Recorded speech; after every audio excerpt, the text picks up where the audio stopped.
एकदा जड़े राजा थिले से भारी उदार थिले। कहार दुख कष्ट शुणिले तांकर हृदय तरली जाउथिला। से तांको पाखरे सुना अलंकार हीरा लीला मोती माणिक्य जहाँ पाउथिले दया परवश होई दान कर देउथिले।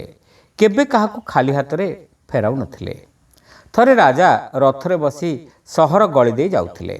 सेठारे गोटे भिकारीर परिवार बास करुथिले। लोके राजांकू रथरे बसी जाउथिबार देखिबा पई उत्कंठार सहित अपेक्षा करथिले। एतिक बेले जणे गृहिणी भिकारीर थाली रे किछि भात पकाई देले। भिकारी जनक राजांकू देखि गृहिणी को एड़ाई देई राजांक आड़कू धाई जाई तांको सम्मान सहित अभिवादन जणाइला। आज्ञा मणिमा, मु शुणिछि जे आपण दरिद्र मानकू सहाय्य करंती, आपण असहाय व्यक्ति को सहाय हुअंती ओ केबे काहाकू निराश करंती नाही। मु बहु दिनरू आपण को भेटिबा पई अपेक्षा करी रहितली। आज मु आपण को देखि मन मन भाबुछि यह स्वप्न ना सत। मु कोन कहूछि कि मु निजे भी बुझी पारु नाही। आपण को राजपथ रे अटकै थिबा जुगु क्षमा मागुछि। जदि किछि भूल होइछि मोर क्षमा कर दियंतु, भिकारीटी कहिला। तापरे से राजांकर प्रशंसा रे अनेक कथा कहिला। राजा सारथी को गोटे कड़े रथ रखिबा पई कहिले एवं भिकारी को पचारले, तमे किए? आज्ञा मणिबा, मु आपनको राज्यर गोटे हतभागा प्रजा, दारिद्र्य मोर चिरकाल सहचर। मु जुआड़े जाए गोटे विश्वस्त कुकुर परी दारिद्र्य मते अनुसरण करे। मु काली अपराह्नठारु किछि खाई नाही। मो पेट भोकरे कं कं हेउछि। मो पर दया करंतु मणिमा, भिकारी गुहारी कला।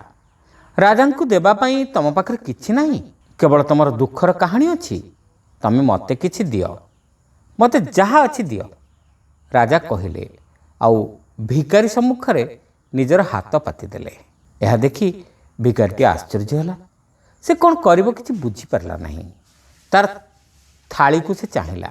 ता थाली रे किछि भात पड़िथिला। गणी गणी 5टी दाना से राजांक हाथ रे देला। राजा हाथ रे भातर दाना धरी जोर रे हसिले एवं भिकारी को किछि न कहि रथरे सेठार चली गले। निराश भिकारीटी राजांकू मने मने गाली देला। निर्दय निष्ठुर राजा भाभी कहिला। मने मने भारी असंतुष्ट होला। जेतेबेले से घर को फेरला अंधार होई आसुला। से देखला जे गोटे बस्ता चाउल ता घर सम्मुखरे थुआ जाइछि। मने मने भाबिला बोधुए केही दयालु व्यक्ति एहा मो पई छाड़ी जाइछंती। से अखा भितरु मुठाए चाउल बाहर कला। आश्चर्यर कथा, सेथिरे खंडे सुना थिला। भिकारी मन मन भाबिला बोधुए राजा चाउल बस्ताटी ता पई पठाइछंती।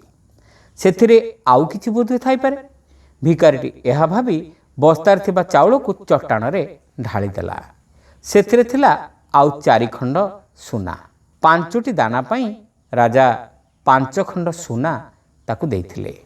राजा लोभी नुहंती, मु हेउछि लोभी। जदि मु मो थाली रे थिबा सबुतक भात राजांकू देई देई थांती ताहले मु केते धनी होई जाय न थांती। मु लोभ करी राजांकू थालीरू मात्र 5 गोटी भातर दाना देइथिली। भिकारी यहा भाबी दुखरे दीर्घश्वास छाड़िला। श्रोता बंधु, गपटी आपण मानकू केमिति लागिला कमेंट करी निश्चित जणाइबे। चैनल नुआ होइथिले सब्सक्राइब करबा को भूलिबे नाही। रहिलु, नमस्कार।